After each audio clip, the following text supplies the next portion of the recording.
ክብር ለጌታ ይሁን። እግዚአብሔርን ቃል በየቦታው የምንማማር ወገኖች እንደምን አላችሁ? በያላችሁበት የጌታ ጸጋ ሰላም ለእናንተ ይሁን ለማለት እወዳለሁ።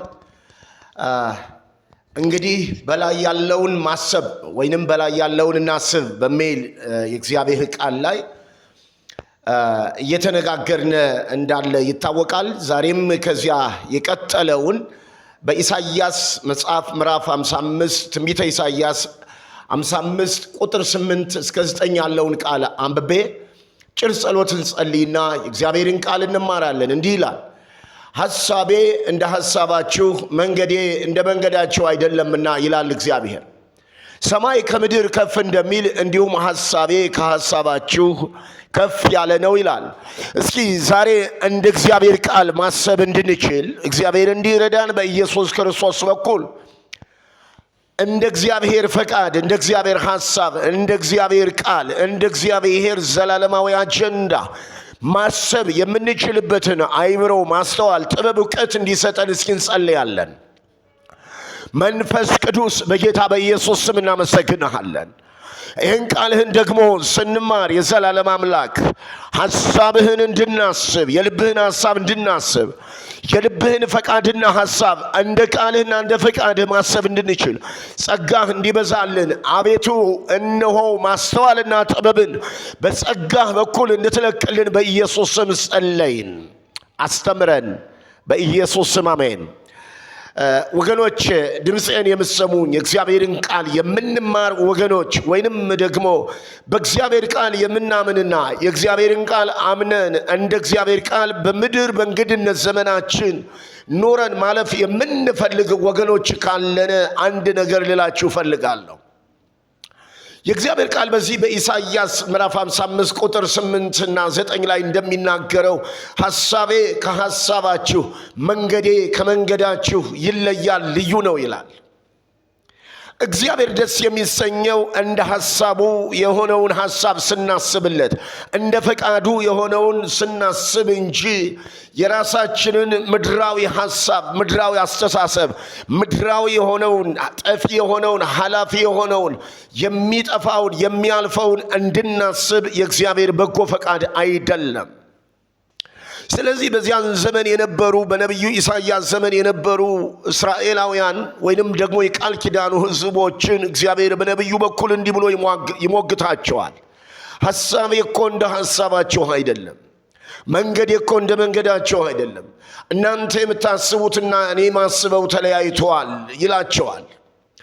ዓለም ወይንም ደግሞ በዓለም ያለውን የሚያስቡ ሰዎች ዓለማውያን ሲባሉ እንደ እግዚአብሔር ፈቃድና እንደ እግዚአብሔር ሐሳብ የእግዚአብሔርን ቃልና ፈቃድ ያወቁና የተረዱ ሰዎች ደግሞ መንፈሳውያን ይባላሉ። ስለዚህ ዓለም ወይንም ደግሞ የእግዚአብሔርን ፈቃድና ሐሳብ የሚቃወመው የሚጠላው ዓለም የሚያስበው የራሱ አስተሳሰብ አይዲዮሎጂ አለው። የራሱ አመለካከት፣ የራሱ አስተሳሰብ አለው። እግዚአብሔርን የሚያምን ማህበረሰብ ወይንም በክርስቶስ ኢየሱስ በኩል ወደ እግዚአብሔር መንግሥት የመጣ እንደ እግዚአብሔር ቃል ሊኖር ራሱን አሳልፎ የሰጠ ሰው ደግሞ የሚያስበው እንደ እግዚአብሔር ቃልና እንደ እግዚአብሔር ሐሳብ መሆን መቻል አለበት። የቃል ኪዳኑ ሕዝብ እስራኤል ማሰብ የሚገባውን ትቶ ማሰብ የማይገባውን ሲያስብ ስለነበር ነቢዩ ኢሳይያስ ይሞግታቸዋል። ምን ብሎ ነው የሞገታቸው? ሐሳባችሁ እንደ ሐሳቤ አይደለም። እናንተ የምታስቡት ሐሳብ እኔ ለእናንተ የማስበው ሐሳብ፣ እናንተ ለራሳችሁ የምታስቡት ሐሳብ ወይንም እናንተ ስለ እኔ የምታስቡት ሐሳብ ወይንም እናንተ ለእናንተ የምታስቡት ሐሳብ እኔ ከማስበው ጋር አንድ አይደለም ይላቸዋል፣ ይሞግታቸዋል። ዛሬም የእግዚአብሔር ቃል እኔና እናንተን ሐሳባችን ምን አይነት ሐሳብ እንደሆነ ይሞግተናል። የሰው ልጆች በዚህ ምድር ላይ እንግዶችና መጻተኞች እንደሆኑ መጽሐፍ ቅዱስ እንግዶችና መጻተኞች እንደሆን ይነግረናል። እኔና እናንተ በዚህ ምድር ላይ የምንኖረው ለአጭር ጊዜ ነው። ሙሴ በመዝሙሩ እንደተናገረው የሰው ዕድሜ ቢበዛ 80 ነው አለ። ከዚያ ካለፈ ግን መከራ ነው አለ። የሰው ዕድሜ አጭር ነው፣ ዘመኖቹ 120 ይሁኑ ብሎ እግዚአብሔርም ወስኗል። ስለዚህ አጭር በሆነው ዘመናችን፣ አጭር በሆነው እድሜያችን፣ አጭር በሆነው ኑሯችን፣ አጭር በሆነው በእንግድነት ዘመናችን ምንድነው እያሰብን ያለነው?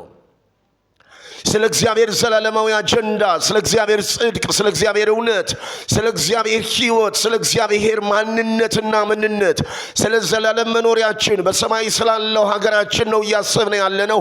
ወይንስ ደግሞ በዚህ ምድር ላይ ስላለ ኮተታ ኮተት አንድ ቀን ጥለነው ስለምንሄድ፣ አንድ ቀን ትተነው ስለምንሄድ፣ አንድ ቀን ስለሚያልፍና ስለሚቀር መጽሐፍ ቅዱስ በአንደኛ ዮሐንስ ምዕራፍ 2 ቁጥር 15-17 ዓለሙም ምኞቱም ያልፋሉ የእግዚአብሔርን ፈቃድ የሚያደርግ ግን እሱ ለዘላለም ይኖራል ይላል።